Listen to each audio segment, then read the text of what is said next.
Então, pessoal, para os que não me conhecem, eu propus essa conversa com o Vinícius. O Vinícius foi meu professor. O primeiro contato foi como professor, mas depois se tornou um dos meus melhores amigos através do IFAL. Uma pessoa que eu admiro muito, tenho um papo muito bom com ele desde sempre. E a gente se conhece há um bom tempo já. Fez aí, acho que uns 6, 7 anos, eu acho, ou mais, talvez. Para os que não me conhecem, eu sou o Luiz Feitosa, fui aluno do IFAL, me formei pelo IFAL. Já tinha cursado o IFBA, então fui aluno de metalurgia também, fiz aí 60% do curso. Então, sou aluno da rede IFAL em dobro. E quis propor a ideia desse bate-papo com o Vinícius por achar ele uma pessoa muito crítica, com essa visão um pouco mais profunda de algumas coisas, em especial sobre a cidade. Ele que não é daqui, ele é de Aracaju, Lagarto, né, se não me engano, natural. De Aracaju, e que chegou aqui por volta de 2011, 2012, se não me engano. Ele vai se apresentar, então vou deixar ele falar. Pronto. Bom, pessoas, é um prazer estar com vocês. Agradeço, Luiz, a você por essa oportunidade para a gente trocar esse papo. Só corrigindo aí o nosso recorte temporal, a gente se conhece desde 2010, safado. Desde 2010. Verdade. Uma década. Uma década, verdade. Né? Então...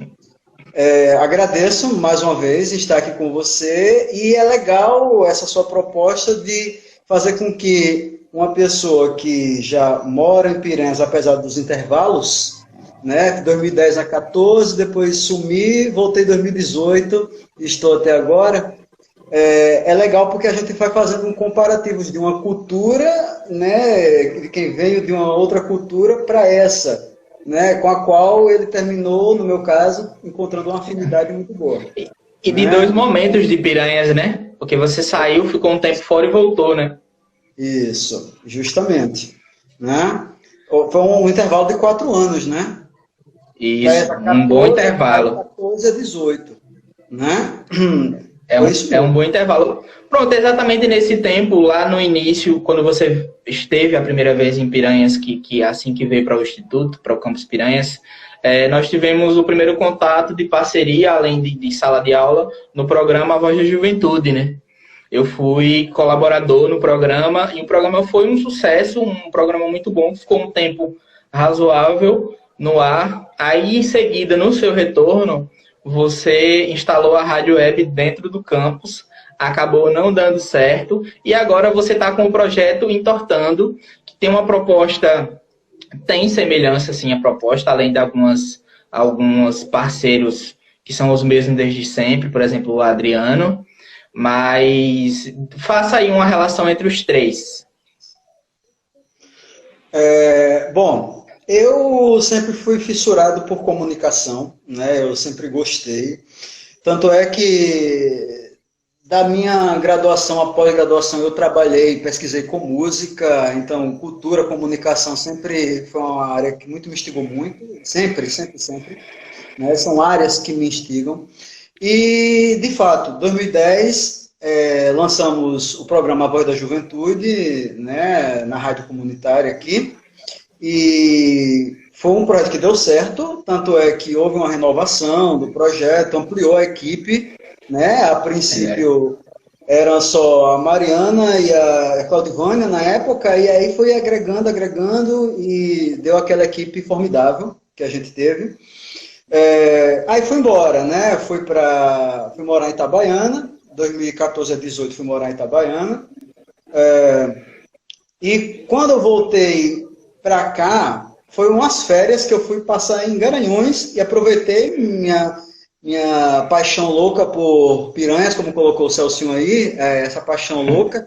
Voltei para ver a galera, e aí o Ricardo, na época, que ainda estava na direção, aí ele falou: Vina, tem uma professora de sociologia que está querendo ir para Sergipe. E você? Eu digo: pô, eu quero voltar para Piranhas, tá entendendo? Aí, por que você não procurou a gente? Eu disse, não, porque você deixou certo para mim que conseguir a redistribuição eu conseguiria, mas vocês são meio que linha dura quando se trata de voltar, sabe? Então, nem pensar na possibilidade mais. Achei que Piranha seria coisa do passado. Aí ele fez, cara, se você voltar para cá, retoma a rádio e tal. Eu me empolguei, eu fiz, caramba, vamos nessa. Aí vim. Aí com a ideia da rádio web, foi quando puxou o Adriano, né, tal, e para me ajudar com essas questões, né, a Laís e a Bárbara, que elas se formaram agora na agroindústria e tal, para fazer a rádio web, com a proposta justamente de trazer os artistas da região para divulgarem seus trabalhos, falarem sobre sua história de vida. Só que, infelizmente, nessa seleção que tivemos, o projeto não foi aprovado. Né? Aí, beleza, fiquei na minha, mas só sempre planejando, né? Sabe aquela história? Né? Que você cai fora, mas você não caiu fora, você está mexendo o pauzinho ali, tal, articulando as coisas. E aí foi quando o Adriano Marques, aluno de engenharia agronômica, e meu aluno também no médio, né? Ficou me instigando, Vina, vamos fazer esse negócio, vamos botar para frente, vamos não sei o quê. Mas, enquanto estávamos ali diretamente no IFAL, presencialmente, não estava havendo tempo para organizar isso.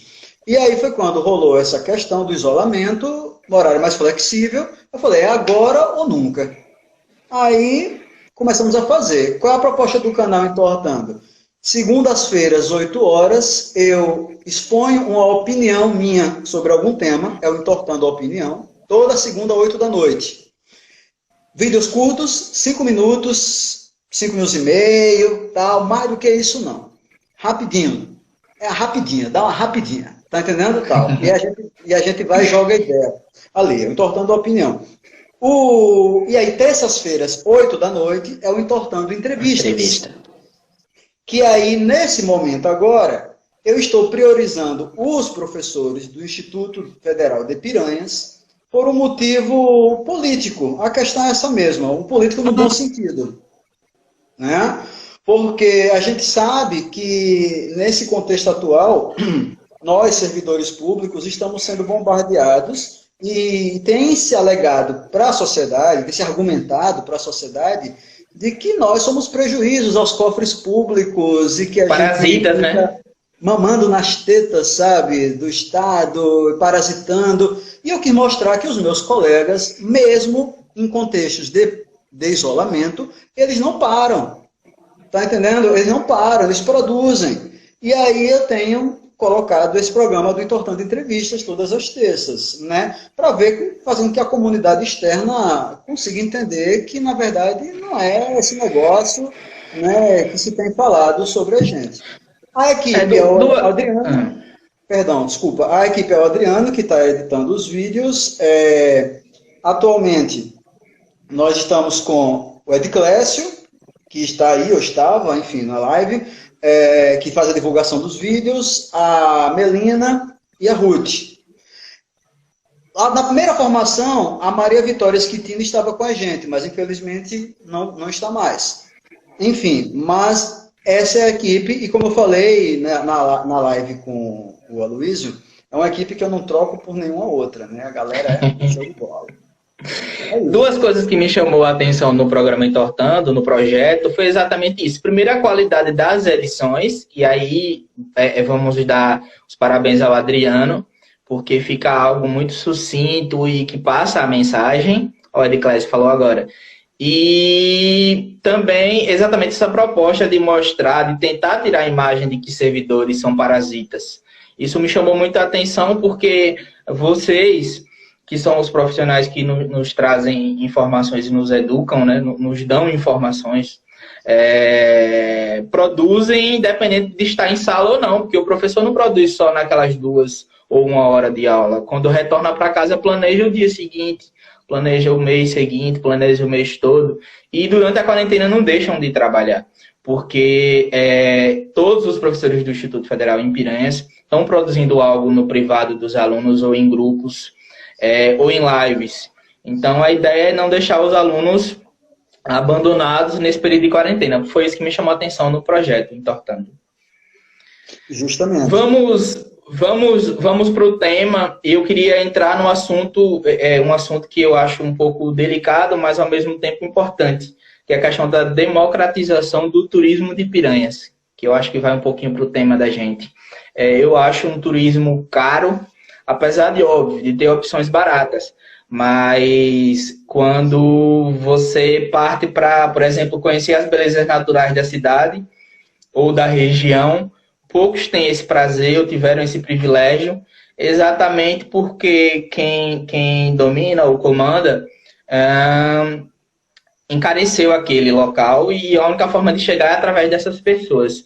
Isso me preocupa muito porque a beleza é nossa, é da nossa região, mas é muito caro. Eu não, aí parte para a questão empresarial, para a questão política, para a falta de união daqueles que não têm condições, mas aí eu entendo também os motivos.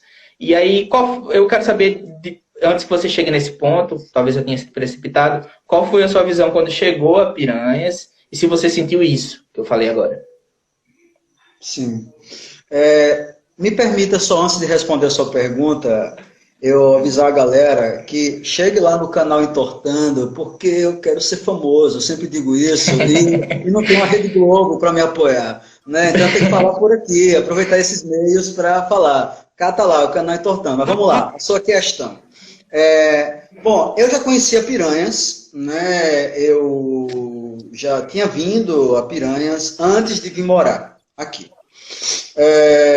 Só que, como turista, eu vi muito moleque. Eu lembro que eu cheguei uma vez a vir a Piranhas com minha família, acho que ainda era 93, 94 ali, sabe? Ainda era bem diferente a Piranhas.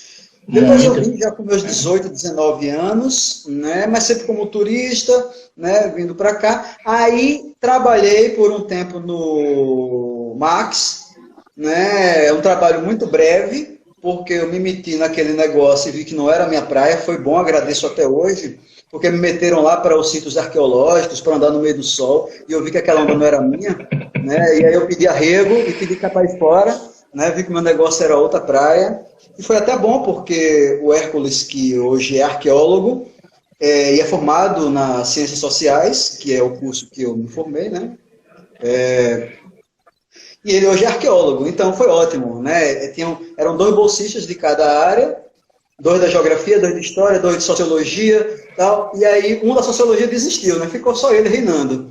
E foi bom porque ele se identificou com aquilo ali, e aí eu estou na minha praia, amando o que eu faço, e ele na dele. Mas enfim, saindo do parênteses. Conhecia já Piranhas, mas quando eu vim morar, é diferente. Né? Uma coisa é você ver como turista, preparado como turista. Outra coisa é morar. Quando eu vim morar aqui em Piranhas, eu percebi que a parte do centro histórico, que é a parte que se incentiva o turismo, todo o fluxo, né, do mercado do turismo, é caro. Comparado a outros lugares turísticos, não, certo? Se for fazer um comparativo com outros lugares, não. Porém, se pensarmos o custo do turismo, e aí eu me preocupo com o direito que a comunidade nativa deveria ter de se usufruir desse patrimônio. E com esse valor ela não tem. Tá entendendo? Porque é um valor salgado, tá entendendo? Então fica aquele turismo limitado aos turistas, né? A quem vem com seus pacotes turísticos, suas coisas todas. A pessoa que mora aqui em Piranhas, ela não pode ter esse direito. É estranho isso. Quando eu morei no Rio de Janeiro, eu senti isso também, porque diziam o seguinte: olha, quem conhece o Cristo Redentor é o turista. Carioca não sabe não que é o Cristo, não. Até vê de longe, tá pegando o ônibus, o busão ali e tal. Mas ninguém sabe por quê? Porque é um turismo que é reservado ao turista. E eu acho, na verdade, a ideia do patrimônio cultural é uma coisa que deve ser usufruída e tem que ser usufruída por todos. Tá entendendo? Então, nesse quesito, eu acho meio complicado e deveria-se realmente pensar uma política vinculada, né, ao turismo que pudesse tornar acessível também o uso desse patrimônio pela galera daqui. Tá entendendo? Sim, sim, entendi. Algumas pessoas até comentaram, a minha amiga comentou aqui, professora, comentou que o turismo não é para os piranhenses. E realmente, né? Se tornou algo tão elitizado. Porque, por exemplo, é um nível tão grande que se me chamarem amanhã para fazer um passeio nos cânions, óbvio que não está acontecendo por causa da pandemia, eu não vou ter condições. Então, se você perguntar a 10 piranhenses se vai ter condições de fazer um passeio amanhã, eu lhe garanto que a maioria deles não terão condições, nem amanhã e talvez nem depois, porque a questão da desigualdade é muito grande e a desigualdade de acesso aos cânions ou a qualquer espaço do Rio São Francisco, a não ser que você pegue o seu coolerzinho e vá lá na beira do rio, na orla, que até então ninguém privatizou ainda, porque é só o que falta, é cercar a beira do rio para cobrar acesso, que eu não duvido de nada quando se fala de capitalismo em si, né? Selvageria, essa selvageria capitalista.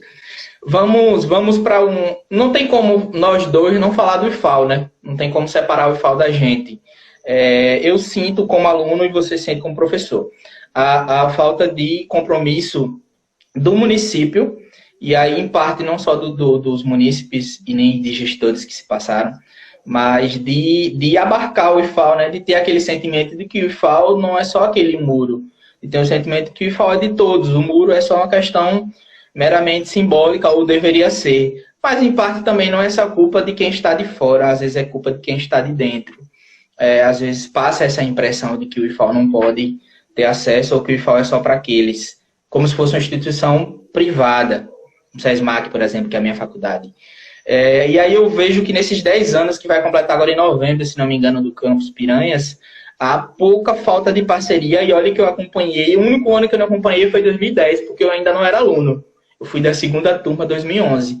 Mas de 2011 para cá eu posso falar por conhecimento de causa. Eu acompanhei poucas parcerias de empresas ou de pessoas, de cidadãos piranhenses e do poder municipal com a instituição. Você poderia comentar sobre isso? Luiz, eu acho assim, esse negócio da gente questionar, né, quem é culpado ou não, no sentido dessas parcerias, sabe, dessa rede de apoio, eu acho que, na verdade, ninguém é vítima e também ninguém aqui é mocinho, 100% culpado. sabe, culpados, né, não culpados. Acho que a questão é outra, é muito mais complexa.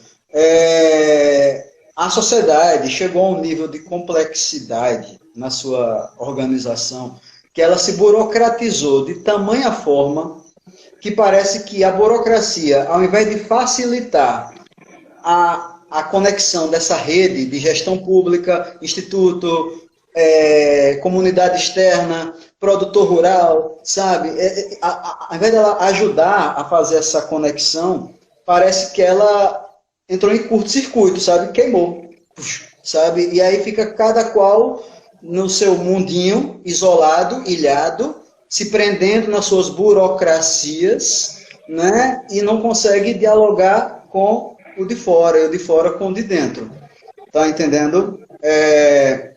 Então, eu acho que o problema, na verdade, está muito mais relacionado a essa dificuldade que a gente tem de entender a gestão pública, por exemplo, de como é que eu posso me articular com o Instituto Federal para conseguir, por exemplo, absorver pelo menos parte do alunado, né, que se forma num curso técnico ali, né, para atender aqui o pequeno produtor e a sociedade, sabe? Ao mesmo tempo, o IFAL também fica, como é que eu posso criar essa parceria? E se tenta. Você quer dizer que não se tenta, não. Também estou falando aqui do IFAL. Se tenta. Do IFAL, não posso responder lá por fora, certo? Do IFAL, onde eu convivo todos os dias. Agora, termina que essa dificuldade de conectar uma instituição com a outra, termina criando um abismo e elas não se dialogam, tá entendendo? E aí eu fico olhando assim meus alunos e fico, caramba, né, um bocado de aluno bom, sabe, competentíssimo, competentíssima, né, e e a região não vai absorver, e não por não haver necessidade, porque demanda existe, cara. Tem. Olha, sim, sim. Piranhas, de uns tempos para cá, principalmente, é um município que cresceu bastante, rede de restaurantes, hotelaria, tá entendendo? Devido ao turismo, a coisa toda. E aí eu fico pensando, caramba, hotéis, restaurantes, né? Eles poderiam estar se usufruindo, não sei se estão, quem trabalha aí com hotel, restaurante pode me informar melhor, e você também, mas não há, parece que, uma aplicação das políticas públicas de alimentos que estão aí disponíveis, de, por exemplo, distribuir porcentagem tanta para o pequeno produtor e fornecer seu produto orgânico, tá entendendo? Lá para os estabelecimentos e tal. E tudo isso aí o IFAO poderia ajudar a conectar essa parceria, pô. Tá entendendo? Porque ele está formando profissionais para isso. Mas, no entanto, a sensação que eu tenho, sabe qual é? Infelizmente, é o seguinte, é que mais de 90% do alunado entra no IFAO porque se criou uma ideia de que ali é um lugar que pode preparar o aluno melhor para o Enem, para que o aluno se forme ali no curso técnico, pegue o seu diploma, né, e pendure na parede ou jogue na gaveta, e vá fazer um curso superior, tá entendendo? E pronto. É meio que tipo assim, se o IFAO não fosse uma instituição de curso técnico, teria a mesma função que ele tem hoje. E, na verdade, eu tenho essa preocupação de fazer com que o meu aluno ele entenda que a modalidade do IFAO, que é o médio técnico integrado, tá entendendo? É justamente fazer o quê? Com que a sociologia se articule com a prática técnica e faça a integração, uma com a outra. Então, mas eu acho que é isso, esse problema da conexão. É o pior problema e que a gente percebe, Luiz, não é só do IFAO para a gestão pública ou da gestão com a rede de hotel, é dentro do próprio instituto. Sim, sabe? sim, verdade. Há uma desconexão. E não é só dentro do instituto. Você for na prefeitura, você vai encontrar o mesmo problema. Você vai numa família, que é uma coisa que tem um número menor de membros, você vai ver esse problema. Parece que o indivíduo ele perdeu a capacidade de coletivizar e se socializar. Sabe? Falta o sentimentalismo, eu acredito, aquela humildade de saber que aquele espaço é seu, né? E de você procurar melhorar aquele espaço. Eu acho que as pessoas estão no time de chegar às 6h30, 7h e sair às 12h e pronto, fiz minha parte. Mas dá para fazer muito mais, ou dá para usar esse tempo para fazer muito mais. A minha outra preocupação, você tocou no assunto, que é a questão de aproveitar essa mão de obra qualificada e humana que o IFAO traz, que é uma das coisas que nós batemos muito, nós que somos mais... Você que é formado na sociologia, mas eu tenho um pezinho lá também, por gostar um pouquinho dessas questões, essa questão do além do tecnicismo, né? Você em aula bate muito de que, além de técnicos, o IFAO forma cidadãos. E eu acho que a mão de obra que o IFAO tem é muito qualificada. A gente comenta de vez em quando, tá, fulano de tal, dava para aproveitar, mas o que falta é a oportunidade. E me preocupa muito a oportunidade durante os 4 anos, agora não são 4, são 3 anos, o técnico, né? De se ter parcerias com o Instituto Xangó, com os restaurantes, com as pousadas, com a própria prefeitura, estágios, né? Que é uma dificuldade muito grande, que eu bato sempre, inclusive nas reuniões do Conselho Superior, da necessidade já que às vezes o campus, eu não falo só o campus Piranhas, falo os 16 no estado, ter a dificuldade de procurar esses parceiros, que quem está lá na ponta, uma reitoria da vida, se preocupe em tentar fazer isso, né? Talvez tenha um pouco até mais de autoridade ou respeito por parte de alguns empresários, quando um reitor ou sua equipe liga. Mas me preocupo muito, porque eu sofri essa dificuldade e eu vejo que tempos depois que eu saí, os alunos continuam sofrendo a mesma dificuldade. Você completa as 400 horas dentro de um laboratório, ou seja, não sai do campus Piranhas. A sua prática continua dentro do campus Piranhas. Isso me preocupa muito. E o que temos óbvio, aumentamos muito. O número de projetos de extensão que nós temos é muito grande. É muito grande mesmo. Isso ajuda a melhorar a imagem que as pessoas têm de que o IFAO é intocável. Sim. E além disso, né, nós temos agora cursos de nível superior e como nós tínhamos comentado no privado, nós estamos formando futuramente, agora daqui a um ano, se não me engano, engenheiros agrônomos maravilhosos. A gente tem alunos que serão engenheiros de verdade mesmo.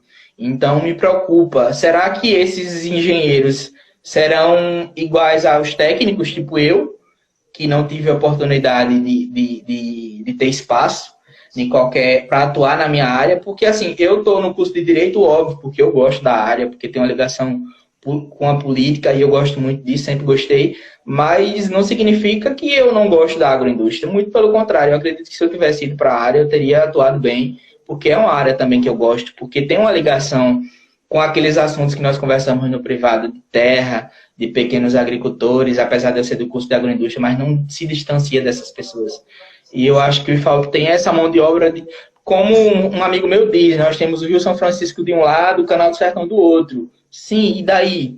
Será que essas duas coisas só servem para beber água? Não, a gente tem a agricultura familiar que pode ser desenvolvida, o IFAL, que tem mão de obra, mas falta o quê? Falta gestão por parte dos gestores.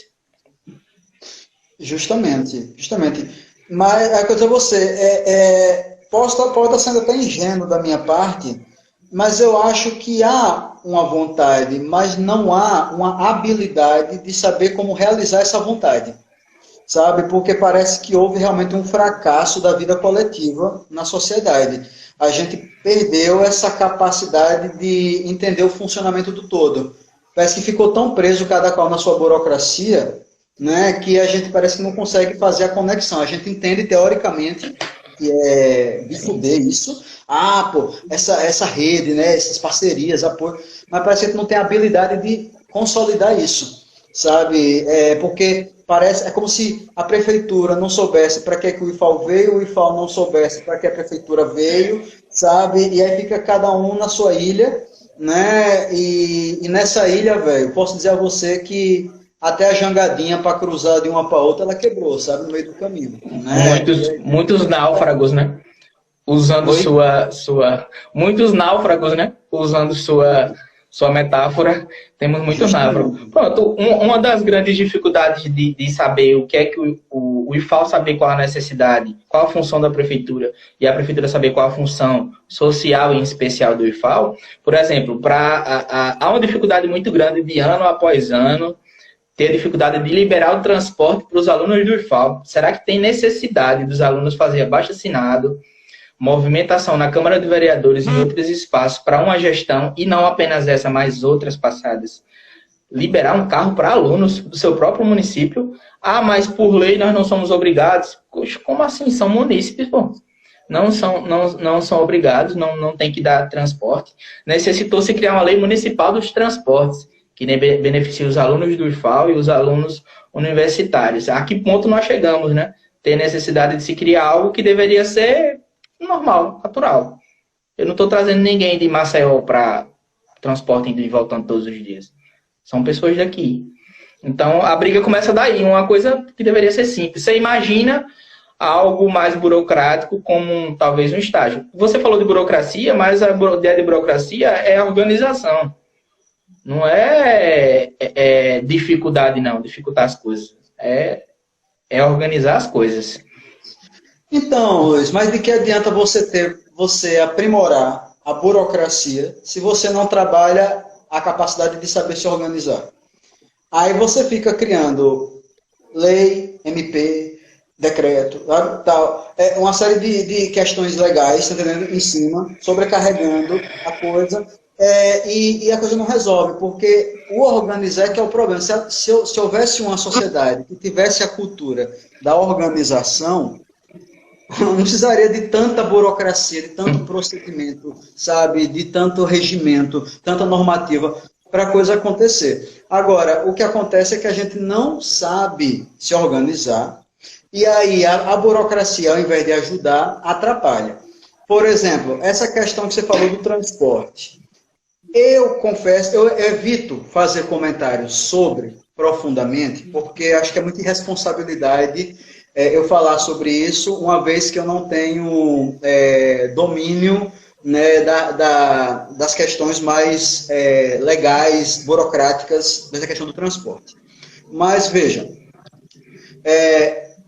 Eu lembro que onde eu trabalhava, depois da minha saída do IFAL, né, e fui trabalhar, acontecia esse problema também. E aí, certa vez eu conversando com um colega da gestão, lá do Instituto, ele falou assim, olha, estão querendo evitar o transporte do município tal para cá, porque a lei municipal limita determinada hora para o fluxo do transporte. E aí os alunos da noite estão sendo prejudicados. Aí veja, grande merda foi a burocracia. Te ajudou em quê? Tá entendendo? Você já tem uma dificuldade de você saber se organizar. Aí você vem esse enchimento de procedimentos, de papelada, de documento, de lei, de regra, tal. Ajudou em quê, velho? Sabe? Só prejudica. Então, assim, ou a gente aprende... Vou começar aqui a falar da sua colocação inicial. A desenvolver uma sensação de pertencimento de onde nós estamos, né? A comunidade do IFAL, a comunidade da prefeitura, a comunidade dos produtores rurais, a comunidade das redes hoteleiras, sabe, etc. Ou se cria essa memória, essa identidade institucional, né? Da gente entender por que da nossa importância, o porquê disso. Porque entendendo essa importância dentro, a gente começa a tentar dialogar lá fora. A gente começa a se organizar lá dentro. Organizando dentro, a gente organiza fora. Então, vai tentando, é mais fácil. Ou menos difícil, como queira, né? Olhar as coisas. Em relação à agricultura familiar, que é um dos braços que o IFAL tem, uma das funções que o IFAL tem, é o desenvolvimento da agricultura familiar. Nós temos projetos muito interessantes, a gente sempre conversa, você divulga gratuitamente os projetos do que o IFAL tem, o projeto do professor Anderson, que já entrevistou, aí tem os projetos do Claudemir, que acredito que você deve entrevistar mais para frente. Tem vários amigos entrando aqui, inclusive entrou um amigo nosso de Major, um amigo meu de Major, que eu quero que você conheça mais para frente depois. Major, que a gente estava conversando esses dias sobre uma cidade que a agricultura é muito mais forte, né? Pelo menos a área da produção de leite é muito forte e está um pouquinho mais avançada, apesar das dificuldades. Mas um dado interessante que nós temos do Instituto é que o IFAL cumpre aqueles, da merenda escolar, cumpre aqueles 30%. Aliás, os 30% não, de comprar da agricultura familiar, compra 100%. O IFAL, meses atrás, 2, 3 meses atrás, assinou com a Casa do Mel, lá no Piau. E aquela Casa do Mel não produz só mel. O nome ficou muito taxativo para o mel, mas eles produzem diversos produtos da agricultura familiar e produtos orgânicos. E o IFAL cumpre com isso. Eu acho isso muito interessante, porque, mais uma vez, o IFAL sai do tecnicismo e vai para o lado social, que é a função dele. Nós até estávamos conversando sobre isso no privado. Sim. E aí eu não vejo, ou não sei, e aí eu confesso que eu não sei, os restaurantes e as pousadas fazerem isso. Pelo menos eu não vou dizer que não fazem, eu vou dizer que eu não sei, que eu confesso que eu não sei. E aí falta o voltar, né? Por exemplo, o IFAL fez sua parte, mas aí os outros, de fora do muro, vai fazer a parte deles? Então precisa ser uma via de mão dupla, né? Sim, sim. Tem que ser um processo de rede, como eu falei, né? Eita, pouco não vai sair. Interinstitucional. Pronto. Põe muito termo, muito essa no meio do caminho. Certo?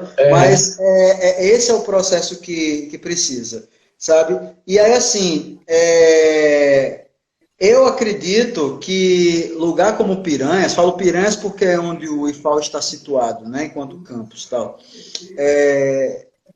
tem uma riqueza, não só paisagística, sabe, enquanto realmente produção de alimentos, de agricultura familiar, tal, né, muito grande, mas que a gente precisa aprender não só a dialogar com essas pessoas, mas de criar estratégias para realizar a conexão com essas pessoas, certo? Porque esse é o problema. Beleza, Ah, mas aí eu conheço o cara ali da Casa do Mel, eu conheço uma pessoa, sei lá, um exemplo, uma pessoa que é de um assentamento, tal, certo, você conhece, beleza, trocou diálogo, trocou informação. Isso te ajuda para você, inclusive, ampliar uma compreensão sua da realidade, você agregar no artigo científico, na sua pesquisa, mas e a ação? E como desenrolar Sua, isso né? enquanto Fica só sua, né? concretização? Como é, Luiz?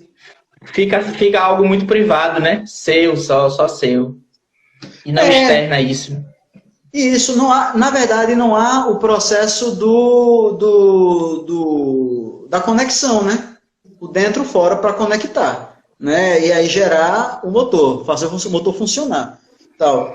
Então eu acho que esse é um grande problema, sabe?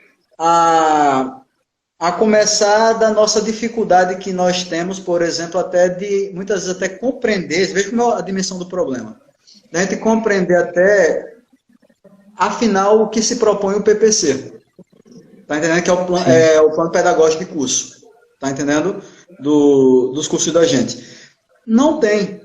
A gente fica assim, Vinícius, como eu faço essa questão da integração, eu vou fazer o quê? Olha, vamos pegar aqui, vamos estudar gestão de negócios, para tentar entender de que maneira a gente pode organizar as empresas familiares e, com isso, maximizar os custos, reduzir os prejuízos, né? Maximizar o lucro e reduzir custos, está entendendo? Vamos tentar entender políticas públicas rurais, né? Para daí fazer com que esse produtor consiga estar amparado pelo Estado e protegido por ele, e como comercializar o produto, né? Ou seja, aí vamos tentar entender a estratégia de marketing, publicidade, comportamentos, né, do comensal, como é que se come, o que se come, por que se come, tal. E aí você atende essa tríade, que tanto o agroindustriólogo como o agroecólogo, eles vão trabalhar em cima desses três pontos. Gestão de negócio, política pública e comercialização de produtos. Mas beleza, eu integro ali dentro, na minha aula. Mas os outros estão integrando nas suas aulas? Eu estou me integrando ao outro professor? Sabe? Eu estou sabendo o que é que o professor X está fazendo no IFAO e o professor X sabe o que eu estou fazendo? Então, a desconexão já começa lá dentro, velho. Lá dentro. Sabe? Tal. Né? O próprio aluno também, sabe? E se sabe, o aluno tem se motivado a apostar na gente, a participar dos projetos? Não. Não, sabe por quê? Porque não existe memória institucional, não existe identidade institucional. E aí, quando se há um enfraquecimento de ligações internas lá dentro da instituição, aquele discursozinho maldoso, cínico, né, de justificar privatizações, sucateamento, tal, funciona. Porque ninguém se conhece. Então, como é que eu vou defender Vina? Como é que Vina vai defender o aluno se ninguém se conhece? Ninguém sabe o funcionamento da máquina. Tá entendendo? Diz logo, né? Lá não faz nada mesmo. Sabe? Não faz nada. Né? E às vezes o aluno até sabe que faz, mas a gente nasceu, como eu estou conversando com você um dia, a gente nasceu na cultura da barganha. Sabe? Tudo tem que ser barganhado. Né? E aí o que acontece? Eu sempre brinco com os alunos falando sério. Olha, minha sala de aula é meu laboratório, eu sou o cientista, vocês são meus ratos, sabe? Mas para que o rato faça a minha experiência dar certo, precisa do queijo. E o que é o queijo? É nota, sabe? O aluno, por ele não ter a construção espontânea do pertencimento à instituição, a coisa toda, ele não vai participar de um projeto se não tiver a barganha, sabe? Algo em troca. E assim nós professores também. Não vamos culpar só o aluno, não, viu? Eu estou falando você, na coisa do sistema, não existe mocinho e bandido, não. Todo mundo é um pouco de tudo. Tá entendendo? Né? Nesse bolo. Então, você veja a complexidade que nos torna deficientes para conseguir levar adiante essas questões. Sabe? De parcerias, né, com gestão, rede de hotel, restaurante, etc, etc, etc. Falta autocrítica, né? Novamente naquela palavrinha. Vergonha na cara. Olhar o próprio umbigo. Dizer assim, olha, a porcaria que eu faço aqui também. É o autobaculejo. Tá entendendo? Verdade. Não tem, para poder olhar para o outro. Aí, enquanto eu encontrar culpado para jogar batata quente, eu vou jogar batata quente, velho. Essa vai ser bem a história. mais fácil. Você falou do PPC, não foi o PPC? Isso. Eu não sei confesso que não sei exatamente qual o tempo que leva para revisá-lo, mas pelo menos o plano de educação dos municípios e o PDI do IFAL, se não me engano, são 10 anos. No meu entendimento, a burocracia nisso também atrapalha. 10 anos para você revisar um plano? Será que de um ano para o outro, ou de 2 em 2 anos, não seria o suficiente? Você tem que ficar ali esperando 10 anos para revisar algo tão necessário ou que deveria ser usado. Certo que para alguns é só um pedaço de folha, mas tem uma importância muito grande um plano de educação, por exemplo. Olha, cara, eu vou dizer uma coisa para você. Nós, ano passado, no IFAL, montamos comissões para atualizarmos os PPCs e tal. Eu achei que a gestão foi muito bem organizada, sabe? Eu não estou aqui vendendo, né, imagem da gestão. Eu apenas sou justo com o que eu acho que com o que se faz certo e o que não se faz. E até porque eu nem cargo de gestão eu nem tenho interesse, certo? Minha questão é muito nessa praia, não sou chegado a isso. Então, assim, o que eu percebo é que houve uma organização muito boa. Nós tínhamos todas as quartas-feiras reuniões no auditório, tá entendendo? Tal. Montamos comissões, só que, velho, a complexidade burocrática é tanta que aí aquele ajuste que você dialoga com o colega do grupo ali, né, para mexer nos PPC, aí vai passar para não sei para onde, para não sei para onde. Quando chega na meta final da coisa, você já não tem nada mais seu ali naquela história, sabe? É de tiquinho, né? É de tiquinho, né? É meio que aquela coisa, né? Você fica meio que alienado ao processo. Eu fiz parte, mas eu fiquei fora, sabe, da coisa. Mas eu acho que a gente está andando bem. Eu acho que, falando aqui pelo IFAL, não falo pela sociedade, que é muito complexo, tudo isso, mas a gente está andando bem. E eu acho que a gente também cobra muito o IFAL, né? Apareceu aqui em Piranhas alguns anos para cá, né? Então, o que acontece? A gente está num processo de amadurecimento, sabe? Porque o tempo do humano não é o tempo do ideal humano. O ideal humano a gente resolve tudo agora, em um segundo. Só que quando você vai pensar num processo de construção humana, esse autorizar de cada um, que cada um de nós precisa ter, leva tempo, velho. Leva muito tempo para a gente conseguir fazer as coisas. Eu sempre digo que o problema... 10 anos na vida de uma pessoa talvez seja uma coisa, mas 10 anos numa vida de uma instituição e de uma história da humanidade é outra. É outra dimensão de tempo. A coisa vai andando conforme esse tempo. Tem que ter paciência e temos que fazer por onde. E eu acho que a sociedade também tem que participar dessa rede. Porque quando eu falo, o aluno participa com nota, o professor participa de alguma coisa, barganhando alguma coisa. A comunidade externa também tem que se juntar a ela também. Claro, mas assim, é um processo de ajuda mútua, e a gente vai se construindo aos poucos. Eu acho que a gente pode ir tentando, né, ir mexendo uma coisa ali e outra, e a gente pode chegar a algum ponto. Lembrando que o problema não veio com a instalação do IFAL, né? O IFAL veio para quebrar ele. Tentar ajudar a solucionar o problema. Então, o problema da sociedade, em Piranhas, em especial, na região, não veio com a instalação do IFAL, não. Muito pelo contrário. O IFAL veio como uma espécie de válvula de escape, ou uma das. Ainda sobre a questão um pouco ligada ao turismo e à produção agrícola na região, de agricultura familiar, eu vejo uma forma de via de distribuição de renda, essa questão da agricultura familiar. Eu vejo um potencial muito forte em Piranhas e na região, ainda não explorado e não aproveitado com o que o IFAL oferece no sentido de mão de obra. Novamente, aquilo que eu falei, água de um lado, água do outro, mas não faz nenhum sentido ter água e só limitar a água para alimentar animais e humanos, sendo que você poderia produzir e distribuir renda e deixar as pessoas independentes. Eu vejo como uma forma, o Piranhas pode se tornar referência nesse sentido, de além de ser referência no turismo, não apenas no estado, mas nacional, por estar lá no hall de cidades turísticas do Ministério do Turismo, inclusive até de passar em propaganda do Ministério do Turismo sempre, eu acredito que nós temos esse potencial, essa vocação natural para a agricultura familiar. E eu falo agricultura familiar de verdade mesmo, com pequenas agroindústrias ali familiares, aproveitando o meu curso, com pequenos produtores de frutas e hortaliças e outras coisas, aproveitando a engenharia agronômica, com produção em grandes escalas de animais para corte ou para venda in natura desses próprios animais. Você vislumbra esse potencial também? Com certeza, com certeza.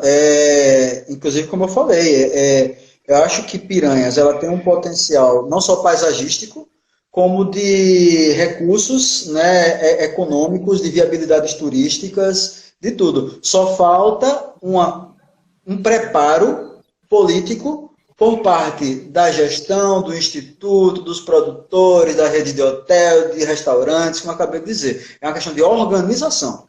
Mas que tem, cara. Oxe, eu conheço lugares aí que estão... Cara, que é muito subjetivo, né? O olhar de cada um.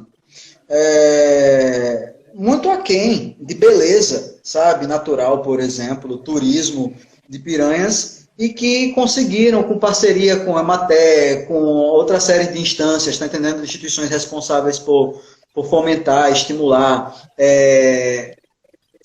a agricultura, a produção de alimentos, né, o turismo, a cultura. Houve uma rede bem montada que conseguiu dar certo, sabe? Então, assim, acho que só falta a gente ter esse preparo, e aí precisamos criar não só mais projetos, que não adianta criar projeto e eu me sentar com meus 2 alunos bolsistas e conversar entre nós dois. Sabe? É um projeto que coloque a comunidade para construir em conjunto. E nós com essa comunidade externa, né, de Piranhas. Mas tem grande potencial, com certeza. Acredito em Piranhas, acredito no IFAL, apesar das minhas crises, apesar dos encantos e desencantos.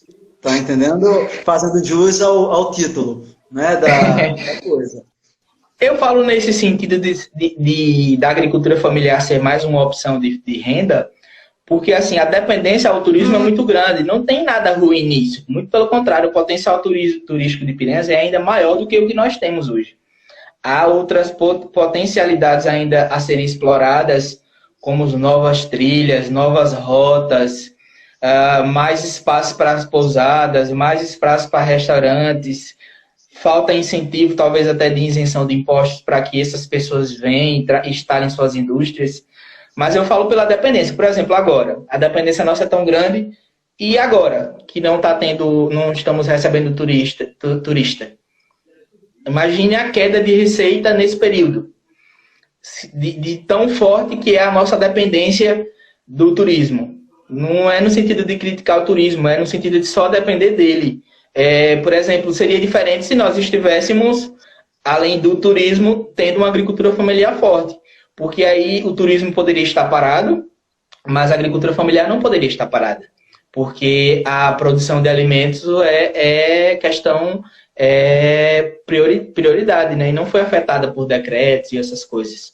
Então, seria nesse sentido que eu vejo a necessidade e o potencial de Piranhas também. Esse é o potencial, mas também tem que retirar um pouco esse elitismo turístico também da cidade, como você colocou na sua primeira provocação da nossa live aqui. Sim. Tá entendendo? Tá, beleza. Você pode trabalhar o ecoturismo, você pode trabalhar uma série de turismo gastronômico, mas vai trabalhar o turismo gastronômico fazendo parcerias com quem? Tá cheio de pequeno produtor aí, de agricultor familiar, de indústria de alimento familiar. Tá aí, tá cheio. Agora, você está conseguindo fazer parceria com essas pessoas? Né? Aí fica aquele turismo alimentando a elite interna e externa, onde o nativo não tem direito a participar e usufruir do patrimônio público turístico de Piranhas, e nem o produtor tem o direito de conseguir investir a sua produção no turismo e lucrar com isso, ter retorno com isso. Tá entendendo? Mas que temos toda a condição para isso, temos. Agora, é isso que eu digo. Vamos esquecer um pouquinho o excesso de burocracia e a gente parar para se autoconhecer, admitir que o erro também está nas nossas ações e que não adianta criar regulamento, normativa, etc., regras, aumentar a burocracia, complexificar a papelada, se a gente não trabalha em nós essa capacidade de nos organizar, sabe, para tentar fazer esse diálogo daí com o produtor rural, que minha preocupação como professor que forma técnicos e técnicas da agropecuária, agroindústria, agroecologia, engenharia agronômica, tá aí. Tá entendendo? Que são áreas diretamente vinculadas a essa produção de alimentos. Né? E que essa galera poderia fornecer seus alimentos, ganhar em cima disso, ganhava a rede de hotel, ganhava a rede de restaurante, ganhava a gestão, ganhava o IFAO, ganhava o aluno, né, que ia ter as possibilidades de poder participar do mercado de trabalho. Não ficaria aí solto com o canudo na mão, como eu falei, ou botando na gaveta ou pendurando na parede. Na parede. Sim, essa necessidade de ter espaços para o aluno, depois do IFAO, exercer sua função a qual foi formada, é tão grande que, eu acho que você vai concordar comigo, quando termina-se o técnico, os professores e a instituição IFAO quer que o aluno vá para o superior na própria instituição. Mas o aluno se decepciona no técnico e vai dizer assim, eu vou ser engenheiro agrônomo, ou vou para física, ou vou para administração, ou vou para letras, para quê? Já fiz o técnico, não estou trabalhando, estou, por exemplo, em outra função que não tem nada a ver com o curso, eu vou fazer o superior no IFAO para quê? Para não exercer da mesma forma? E aí desestimula, e aí vem a questão da briga para não ter a erradicação, né? Não ter erradicação escolar, que é muito grande, não é só as escolas do município que passam, as escolas municipais, o Instituto Federal também. Luiz, eu também acho que muitos dos alunos desistem também, e aí, infelizmente, precisaremos de 10 lives para isso. Existe uma construção social de valor que não é dado ao ensino técnico, certo? Além de não haver, de ter a dificuldade de haver a parceria, instituto, gestão pública e todo aquele negócio que eu já falei, além dessa dificuldade, mais de 90% tem a certeza disso. Entra no IFAO, porque acha que ali é um lugar para ir ao Enem, fazer o seu curso superior, porque eles têm uma ideia de que ser técnico é algo desvalorizado, é algo reduzido. E isso tem uma explicação histórica, porque a gente sabe que essa instituição, né, da qual faço parte, né, ela aparece num cenário político justamente para tentar atender filhos de pessoas que se situavam em classes socialmente desprestigiadas, sabe? É uma instituição que preparava os alunos para servir de mão de obra manual e não intelectual. E aí a ideia do ser intelectual e ser manual é desvalorizado. Porque quem é manual? O pobre, o analfabeto, o que não tem cultura, aspeio aqui porque cultura na sociologia não é isso, né? Cultura é modo de ser, de pensar e de agir, não é conhecimento, mas enfim, tudo aquilo que está associado ao excluído, à pobreza, à falta de perspectiva, é o curso técnico. Tudo aquilo que diz respeito ao capital intelectual, valorizado, reconhecido, né, pela sociedade, diz respeito à formação da universidade. Está entendendo? Sim, sim. E aí o que acontece? Hoje está uma bagaceira, porque a universidade oferta cursos, o instituto oferta cursos superiores, tá entendendo? Tal, e aí o aluno, quando vai para um curso superior, aí ele tem uma ideia de que agora eu estou no ápice da cadeia evolutiva. Mas quando eu era técnico, eu só fiz o curso técnico para ganhar o certificado do ensino médio. Tá entendendo? Porque eu vou nada ser agroecólogo, né? Eu quero ser um advogado, né? Eu quero ser um engenheiro. Tá entendendo? Ou a bolsa, né? Aquela coisa. Hã? Ou a bolsa, né?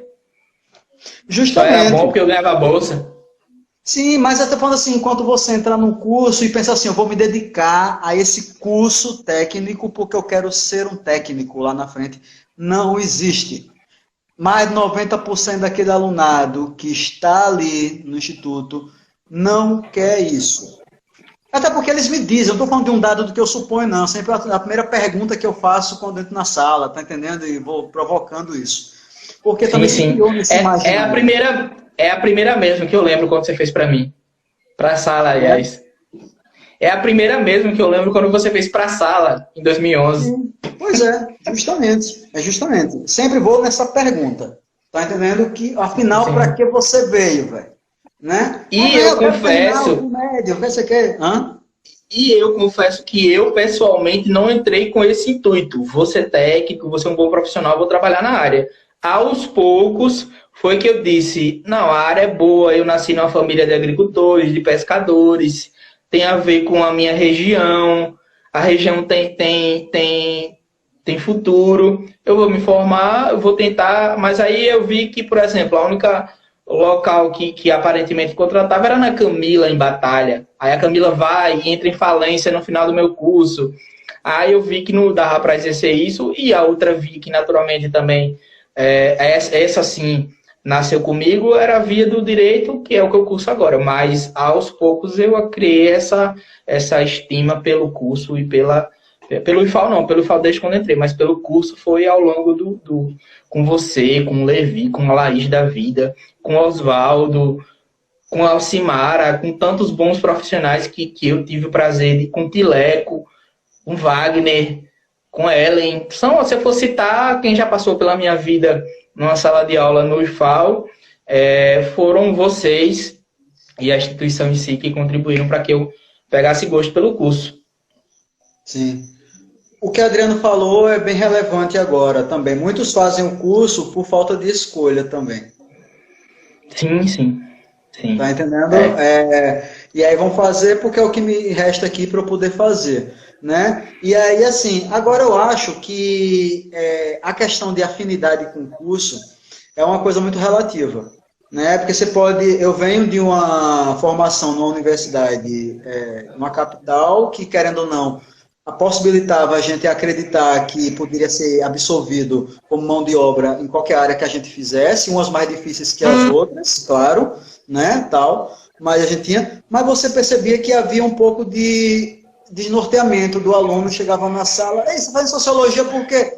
Velho, sei lá, eu consegui fazer a pontuação, entrei, sabe? Ah, velho, sei lá, eu quero fazer direito, e aí fazer sociologia primeiro, para depois me preparar para direito, sabe? E é raro você encontrar, e depende também, acho que, de oportunidade de cursos. Vina, falta 20 segundos para acabar. A gente encerra e retorna.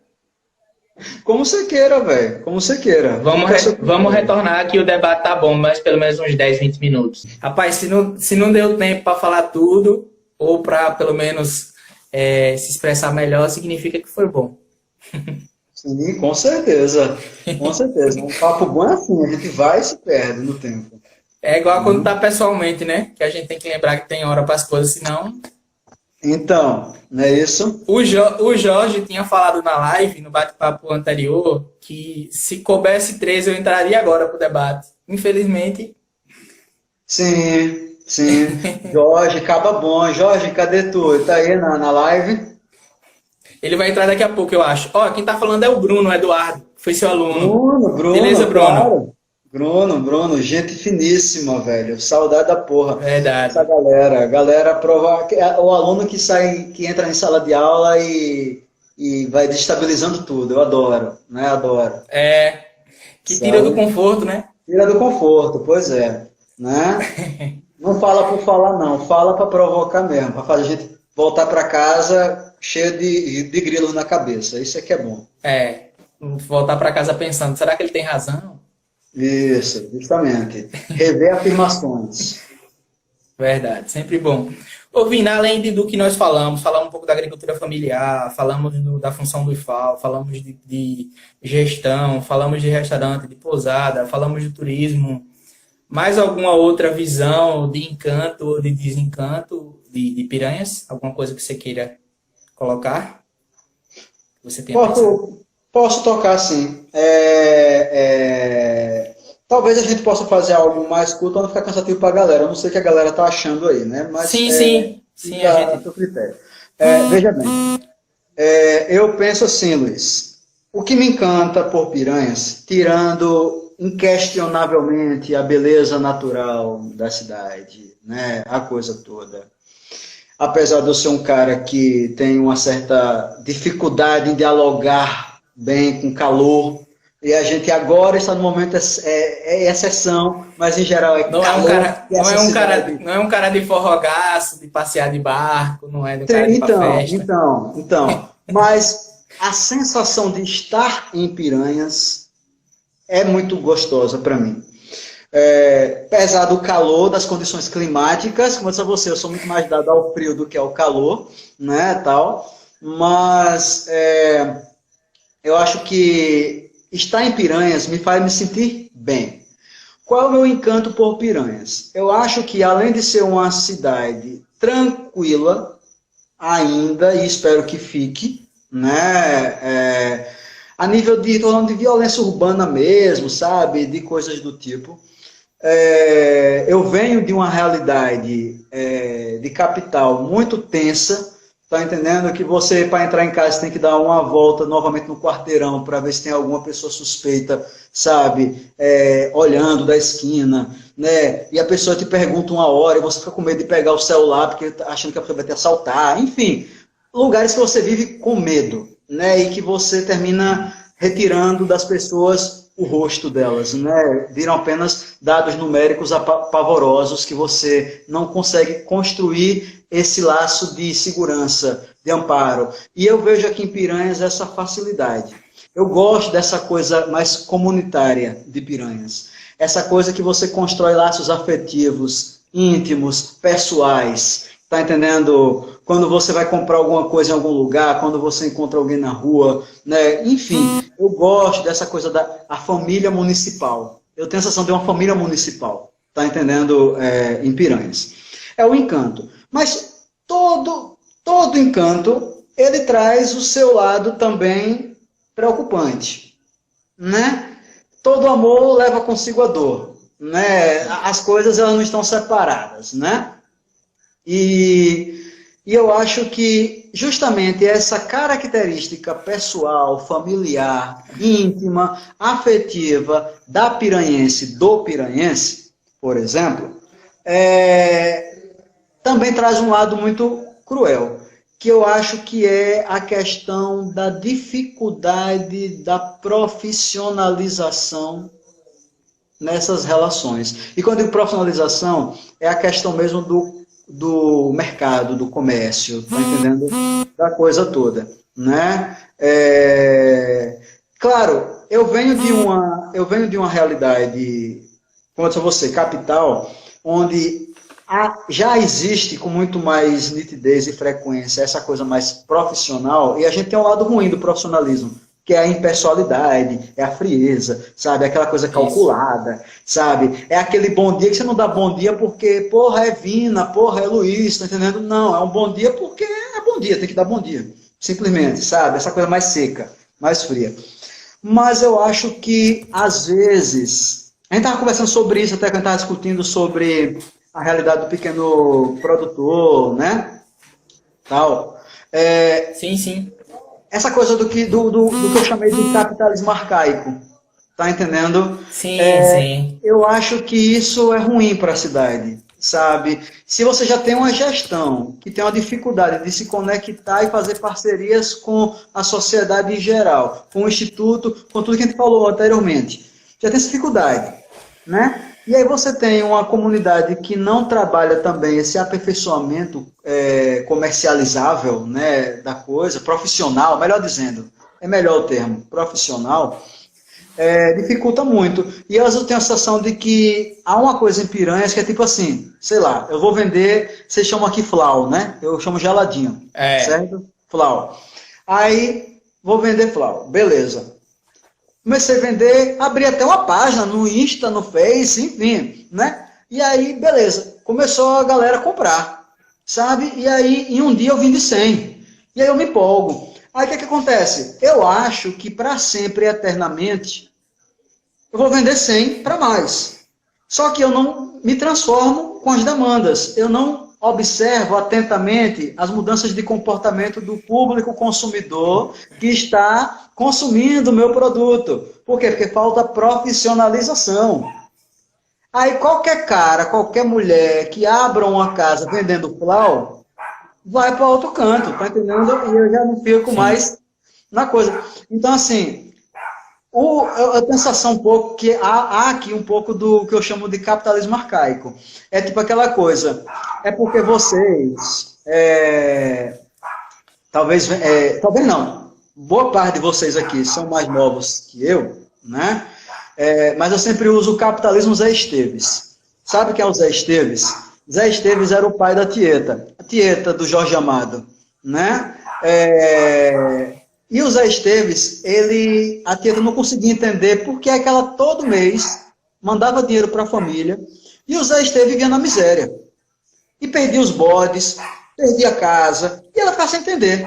Que porra ainda está dando esse dinheiro? Né? Que não estou sabendo. No final da trama, ela descobre que o Zé Esteves estava guardando dinheiro embaixo do travesseiro, do colchão, dentro do colchão.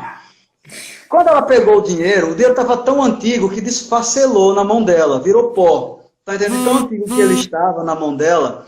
E ela fez, meu pai, esse dinheiro nem vale mais no mercado. Aí ele fez, minha filha, eu achava que eu estava rico. Tá entendendo? Ele não tinha ideia. É a porquinha do João Grilo, né?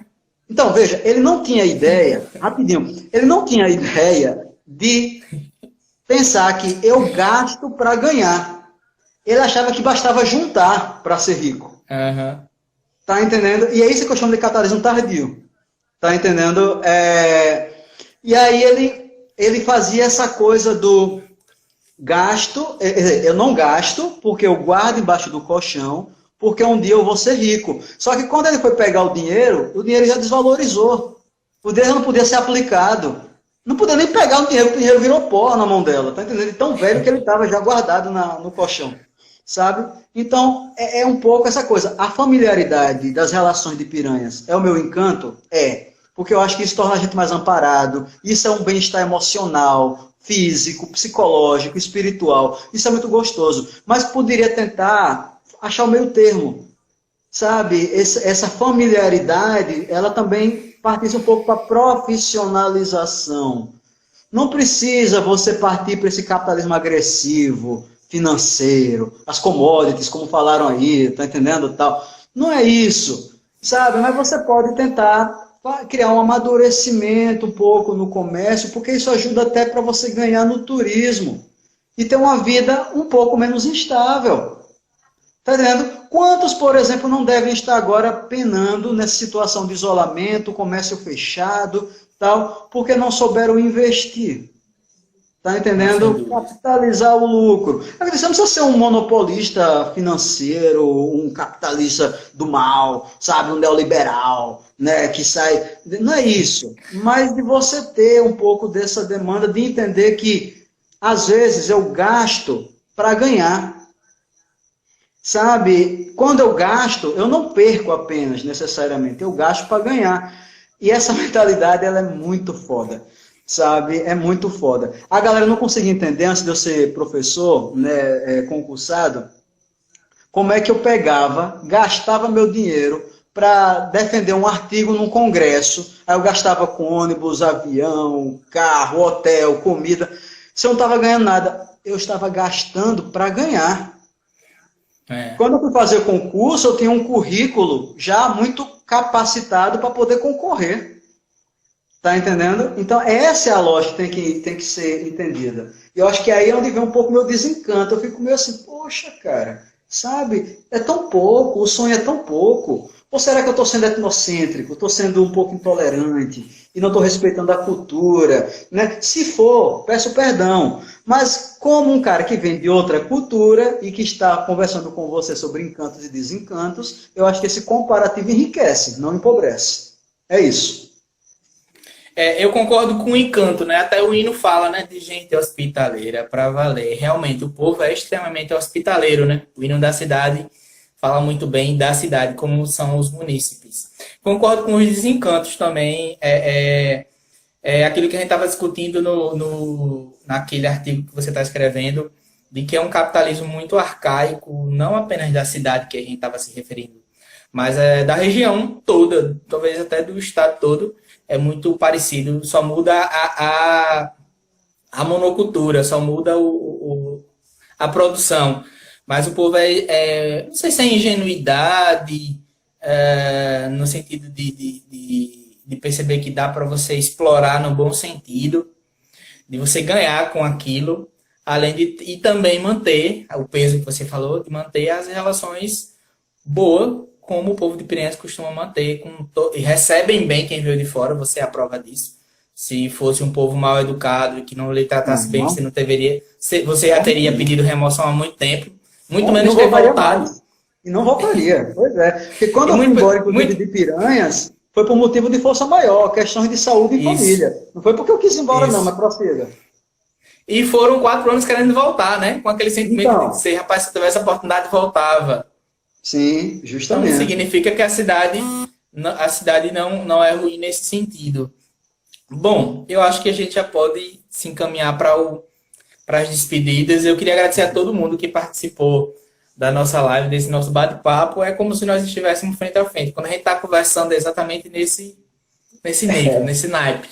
As conversas desse tipo. Saem umas viagens ou outras, que às vezes só a gente percebe o sentido, mas a conversa é nesse nível. Eu queria agradecer a todo mundo que passou aqui. Eu não vou falar os nomes, porque pode ser que eu não fale o nome de todos, mas eu queria agradecer em especial a você, e a gente pode marcar um outro bate-papo, outras ideias com mais pessoas, ver uma forma aí de convidar o Jorge, mais pessoas, o Bruno, se quiser, e mais pessoas. São pessoas boas, de mente aberta, que não está só na caixinha, pensa um pouquinho.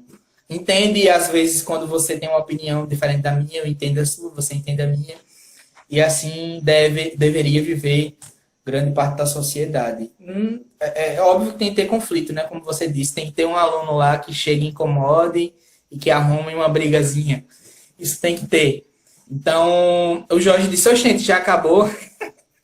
Já, Jorge, para não cansar o público, já é nossa segunda live, sabe-se lá com quantos minutos já tem essa já. Deve ter uns 10 minutos aí. Eu vou salvar essa também. E na outra, para terminar, eu peço que todos que estão assistindo agora e que vão assistir depois, sigam o Entortando, se inscrevam no Entortando no YouTube e sigam o Entortando no projeto do Vina no Instagram. Eu recomendo, é muito bom, é uma visão muito sociológica das coisas, uma visão mais aprofundada.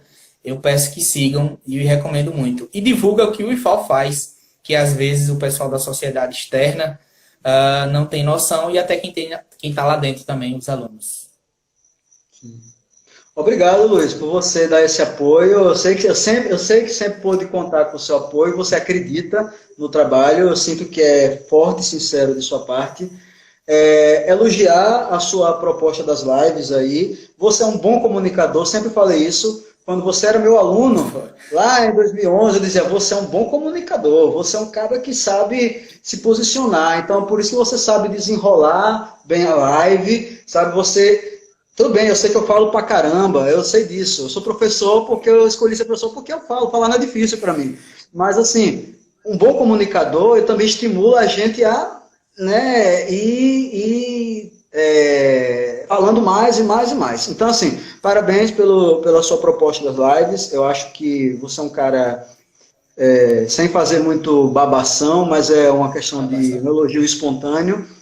Não tenho como amigo só, né? Que amigo é muita coisa, mas porque eu sempre admirei o seu potencial profissional, né? E sei que você tem futuro, velho, muito futuro. Tá entendendo? Isso aqui tá só começando. E agradecer a todas e todos aí que acompanharam. A gente vai fazer o seguinte, como os vídeos, né, lançados no Instagram, eles ficam 24 horas, não é isso? Aí nós estamos pegando o Adriano acho que vai conseguir fazer isso também, né? Vai pegar a live hoje e vai jogar também no canal Entortando. Para caso vocês não tenham assistido toda a live no Instagram do Luiz e em 24 horas não consigam assistir, fica lá guardadinha na íntegra, lá no canal Entortando. Ok? Exatamente. Quando esse material estiver pronto, o Vina vai me enviar, eu também vou enviar para os meus contatos, para que mais pessoas possam assistir a nossa live. De qualquer forma, Vina, mais uma vez obrigado por tudo, pela parceria de sempre e agradecer a todos. E até a próxima. Vamos voltar agora para o bate-papo, essa mesma conversa nesse mesmo nível, no privado agora. Ó, o Jorge está dizendo aqui que dá para fazer download. Então, se não me... É isso mesmo que o Adriano faz, Jorge. Ele faz o download do vídeo quando o vídeo fica salvo. Então, até a próxima, Vina, e muito obrigado pelo bate-papo. Um abraço a todo mundo. Valeu. Você também. Cheiro para todo mundo. Tchau, tchau. Cheiro.